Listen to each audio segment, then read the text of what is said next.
A nossa próxima oradora, desculpem, é a Rochelle de Sousa Guimarães, que é doutoranda em Estudos Comparados, Línguas, Literaturas e Artes na Universidade de Roma, Tor Vergata, e a investigação que ela está a desenvolver centra-se nos processos de escrita da obra Água Viva, de Clarice Lispector, entendendo esse processo criativo como uma operação poética que elabora o indizível na economia da forma.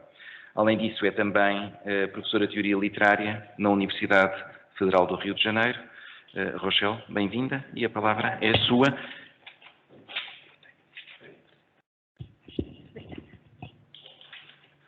Boa tarde a todos. Então, como o professor falou, o título da minha apresentação é Do Livro ao Texto, uma análise do manuscrito de Água Viva. Antes de começar, só para dizer que esse manuscrito que eu trabalhei aqui, ele está presente na Fundação Casa Rui Barbosa, no Rio de Janeiro, em duas versões.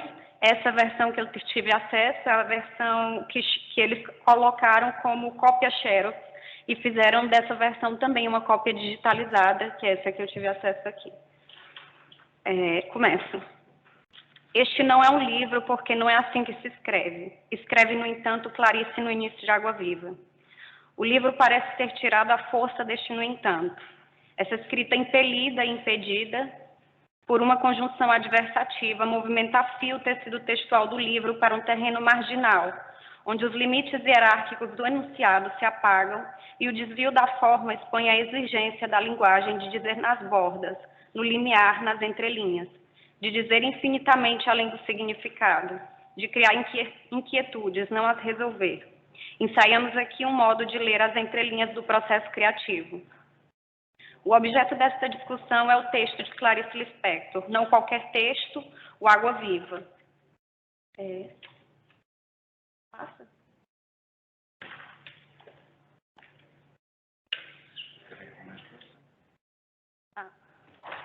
Aqui é a capa do objeto gritante, que é como ela intitulou o manuscrito. Ela deu outros títulos, inclusive, que é onde eu coloco aqui, que chama Objeto Gritante, Monólogo com a Vida, uma pessoa falando, Carta ao Mar. São os outros títulos rasurados, dá para ver que ela rasura aqui os títulos, vai fazendo esse trabalho de rasura. Foi um livro publicado, o livro Água Viva foi publicado em agosto de 1973, mas custou a Clarice Lispector um período de 3 anos de elaboração e reescritura de um mesmo e diferente manuscrito. A palavra proposição texto pressupõe ainda uma intenção crítica, analisar esse trabalho da escrita que se revela nas relações da linguagem e que apenas existe aprendido no discurso. Isso significa que a escrita não se encerra em nome da obra ou do autor, mas se abre às rasuras, aos apagamentos e às reescrituras de um texto que contém outros textos, evidenciando seu espaço como terreno variável e movediço, em que o desenho escritural é descentrado e inacabado. Dito isso, é possível emergir nesse trabalho da escrita. Pouco se preservou dos manuscritos e datiloscritos da Clarice, mas não é o caso de Água Viva, obviamente. As manchas, as indecisões da letra da escritora, os balbucios do livro restaram nessas duas versões que existem, que é o objeto gritante atrás do pensamento. Elas foram confiadas, respectivamente, ao amigo e filósofo José Américo Peçanha e ao professor e crítico literário Alexandrino Severino, todas duas remetendo ao ano de 71. Américo Peçanha escreve uma carta a Clarice em 72, sinalizando alguns indícios de sua leitura, que é essa primeira citação. Tentei situar o livro, anotações, pensamentos, textos autobiográficos, uma espécie de diário, retrato de uma escritora em seu cotidiano. No final, achei que é tudo isso ao mesmo tempo. Tive a impressão de que você quis escrever espontaneamente, ludicamente, aliterariamente, verdade? Falar de Deus e de qualquer coisa, sem selecionar temas, sem rebuscar formas, sem ser escritora. O crítico Severino, por sua vez, publica em 89 o artigo As Duas Versões de Água Viva, nele refletindo alguns aspectos estimulantes para acessar esse texto. Em uma escritora como Clarice, conhecida pela espontaneidade e precisão da palavra escrita, quase automática, isto é, como se fora ela ditada por seres de outros mundos, é curioso e ao mesmo tempo elucidativo verificar a extensão das correções feitas no texto e o processo de revisão a que este foi submetido. problemas de classificação do texto em gênero, a forma disforme de um livro que não sustenta uma escritora, a escrita por improvisação que se justapõe a um longo e processo meditado de reescritura, são apenas alguns pontos suscitados pela crítica. Tentaremos aqui abordar outros ângulos que iluminam reciprocamente as duas versões para rascunhar um sentido para a pergunta, o que se transforma e o que sobrevive na escrita ininterrupta de um mesmo e diferente texto. O ponto central de inflexão entre os dois escritos é o corte de quase 100 páginas de um para o outro. Corte atribuído a dois aspectos fundamentais: eliminação de elementos autobiográficos e a publicação de trechos do Objeto Gritante no Jornal do Brasil, onde ela trabalhou por quase um período de 6 anos. Partindo desses dois pontos, eu sugiro 2 eixos de pensamento para refletir esses recursos da escrita. O primeiro se dilata em torno da tematização do eu. O manuscrito Objeto Gritante tem a voz enunciativa de uma escritora que reflete em primeira pessoa a própria escrita, que se coloca nessa escrita como mulher que escreve, em um encontro demasiadamente pessoal, como sugere a carta de Peçanha, entre você, Clarice, e você, escritora. Em Água Viva, a Clarice mulher se desvia da Clarice escritora, tornando-se criação de si mesma. A escritora é substituída pela pintora, que inversamente pensa sobre a condição da arte pictórica por meio da palavra. Nestes 2 exemplos, ela vai rasurando o escrever pelo falar. Deixe-me escrever, aí ela rasura por um falar. Está bem? Eu nasci foi assim, tirando do útero de minha mãe, o escrever, ela rasura e coloca a vida que me sempre foi eterna. No outro trecho, ela coloca: um dia escrevi, rasura, eu disse infantilmente, eu posso tudo.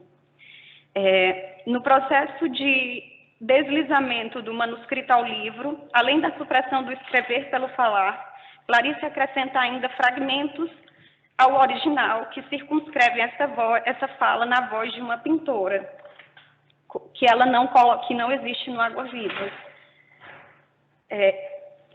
Que não existe no manuscrito. Escrevo-te toda inteira e sinto um sabor em ser e um sabor a ti. E o sabor a ti é abstrato como um instante. É também com o corpo todo que pinto os meus quadros e na tela fixo o incorpóreo. Eu corpo a corpo comigo mesma. Outro recurso interessante consiste em forjar na versão publicada um ele específico a quem se dirigir. Em Objeto Gritante, talvez por rejeitar os artifícios narrativos, a Clarice escreve a si mesma ou a ninguém.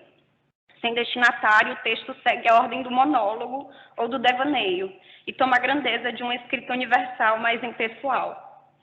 Água Viva particulariza-se o estilo quase ecumênico do manuscrito, individualizando um ele interlocutor. Ela escreve: hoje acabei a tela de que te falei. Linhas redondas que se interpenetram em traços finos e negros. E tu, que tens o hábito de querer saber por quê e por que não me interessa, a causa é matéria de passado. Perguntarás por quê os traços negros e finos. É por causa do mesmo segredo que me fez escrever agora, como se fosse a ti. Escrever tramando um tu, um ele, uma ti. Um outro que entra no discurso como tema e objeto, mas também como espelho ou desdobramento do lugar do eu. A poiesia de Clarice implica aqui um movimento de saída e retorno, dentro-fora, em que a escritora evade o limite da escrita, escrevendo como outra, a pintora, sem abandonar nessa passagem a escrita mesma, que, no entanto, retorna a si como alteridade. Ao longo de Objeto Gritante, os pronomes impessoais vão sendo substituídos por um tu ou ele.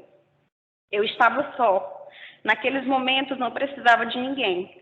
Preciso aprender a não precisar de ninguém. É difícil porque preciso repartir com alguém. Ela rasura e coloca contigo o que sinto. Ainda neste domínio da tematização do eu, Clarice suprime grande parte dos indícios autobiográficos do manuscrito. Tanto referências às circunstâncias de produção do texto, reveladoras das condições espaço-temporais do processo de escrita, quanto biografemas vão sendo eliminados na passagem do texto ao livro. Esse é um trecho que é completamente eliminado de Água Viva. O Dia das Mães foi anteontem e fiquei muito feliz. Havia uma união perfeita. Deixei-me ser rainha. Meus filhos me querem, ao que parece perfumada, e escrevendo. Deram-me perfume e caneta. Obrigado por ser mulher e, quando fecundada, ter filhos. Outro trecho completamente apagado é esse. Já é 12:30. Tive que parar de manhã porque eu, pois, estava emocionalmente exausta. Porque fui no carro de uma amiga com uma pessoa, a Duque de Caxias, que fica no estado do Rio, à procura de uma empregada. O outro trecho, eu já disse que uma vez acompanhei meu pai numa estação de águas em Minas Gerais e olhei de noite para o céu. No outro trecho, uso perfume para mim mesma. Estou lembrando de meu pai. Ele dizia que eu era muito perfumada. Meus filhos também são. Clarice quase nunca fala da família dela em nenhum texto. Aqui ela fala, por exemplo, do episódio em que ela queima as mãos, que ela queima a mão dela e que impede praticamente que ela faça os datiloscritos dela. Por isso que a Olga Borelli vai trabalhar com ela nesse último período. Por falar em dedos, fico tão agradecida com o fato de eu não ter perdido a mão direita no incêndio. Iam amputá-la com medo de gangrena. Mas uma de minhas devotadas irmãs, precisas que elas são, pediu ao médico encarecidamente que esperasse. Ele esperou e não foi preciso cortá-la. Posso pegar em qualquer coisa.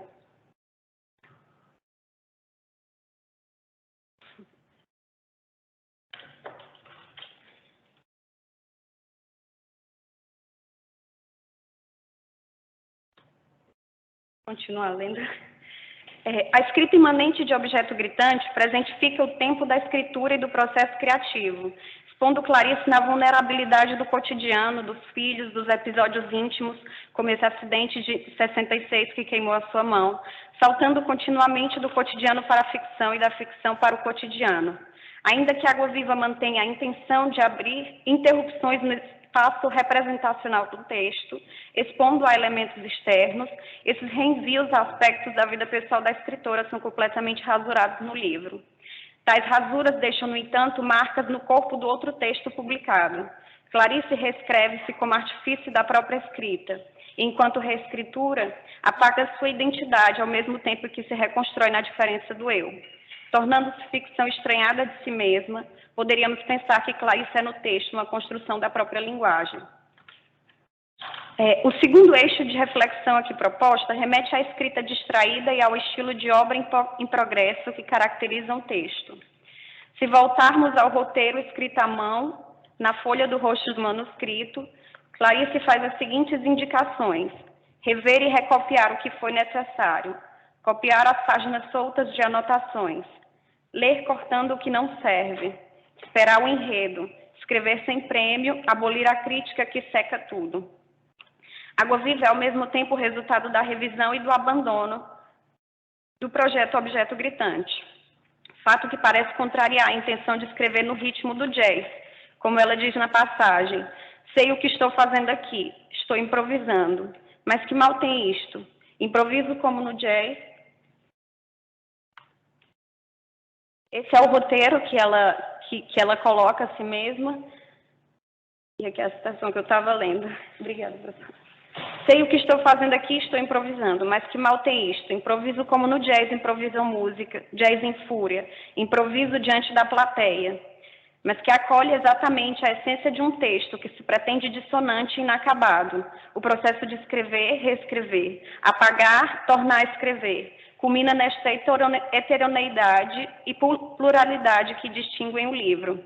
Tornando aos aspectos que expõem o método de revisão do manuscrito, Clarice fala em uma entrevista de 1976 sobre o contexto de escritura do Água Viva.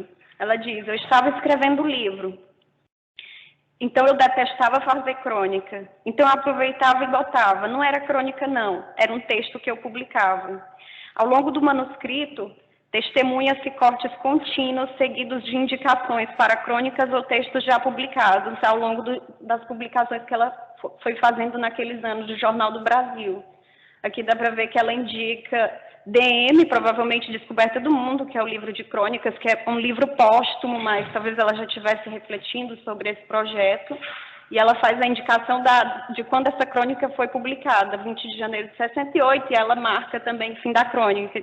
Mais ou menos metade do manuscrito é todo cortado com indicações dessas crônicas que ela foi retirando do livro e publicando no Jornal do Brasil. O texto de Objeto Gritante desliza para o jornal como reescrita. A título de exemplo, indica algumas crônicas que foram publicadas no Jornal do Brasil e na coletânea A Descoberta do Mundo, extraídas do manuscrito. Amor e Morredouro, Dias Irai, As Grandes Punições, Hindemith, Um Ser Livre e De Natura Florum. Falo de reescrita porque esses textos resvalam de um meio para o outro como repetição, mas redizendo o mesmo, eles instauram uma diferença. A reescritura é, aliás, o método que desconstrói a obra e constrói o texto como ruína, em um rearranjo infinito de textos. Essa escrita que se rasura e que se forma a partir de outras escritas, se mostra como incompletude, mas também como continuação. O que te escrevo continua, e estou enfeitiçada, diz o final do livro. E o deslocamento de fato continua. Água Viva incorpora como reescrita outros textos, crônicas e mesmo romances anteriores à sua publicação. Os fragmentos justapostos sabotam qualquer tentativa de classificar o texto segundo a noção de gênero, continuando, além do princípio de origem, uma voz anterior e futura enunciada nos textos da escritora. Vejamos um exemplo da dinâmica com que Clarice desloca esses textos. Um fragmento intitulado A Pesca Milagrosa é publicado em 1964, na segunda parte de A Legião Estrangeira, que chama Fundo de Gaveta. Aqui são os 4 exemplos de como ela reescreve em diferentes partes o mesmo fragmento. Esse primeiro que tem é intitulado, como eu disse, A Pesca Milagrosa, e foi publicado no Fundo de Gaveta. O segundo é publicado na Crônica de 6 de novembro de 1971, reescrito com algumas diferenças. Por exemplo, ela ifeniza a não-palavra, ela adiciona a explicação de que essa não-palavra é a entrelinha, ela troca o distraidamente como aspas por um distraidamente como itálico. Em Objeto Gritante, que é no manuscrito, ela já reescreve de uma outra forma esse mesmo trecho, dando um tom mais explicativo, um pouco mais informal. Essa entrelinha ela já vem como uma condição primeira nesse terceiro caso, que não vai ser da mesma forma que ela vai publicar no Água Viva, que é muito mais parecido com a forma em que ela publica na crônica.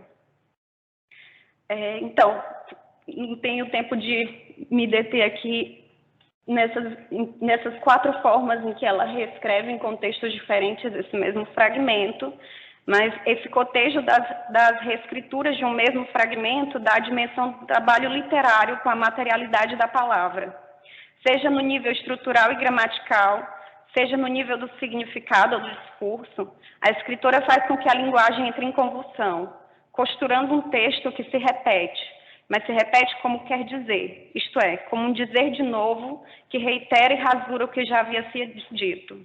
Ao repetir, Clarice torna insubstituível e ao mesmo tempo repetível o enunciado. Dizer de novo implica uma inconformidade com o já dito instituído e uma significância que rejeita o gesto compulsório do compreender pela razão. O trabalho de apontar as diferenças, como de escrever para Clarice, é contínuo. Então, como é impossível terminar, eu termino, de qualquer forma, essa intervenção com esse trecho rasurado da Clarice, do manuscrito, em que ela diz: sei que este livro não terá fim. Irei continuando até parar por morte ou por ato de vontade, dizendo apenas: continua.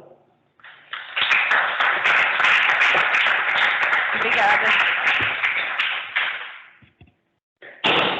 Muito obrigada a Rochelle Sousa Guimarães por esta comunicação que, em parte, prossegue o diálogo entre a escrita e a pintura, mas traz esta sessão mais para o âmago da genética textual.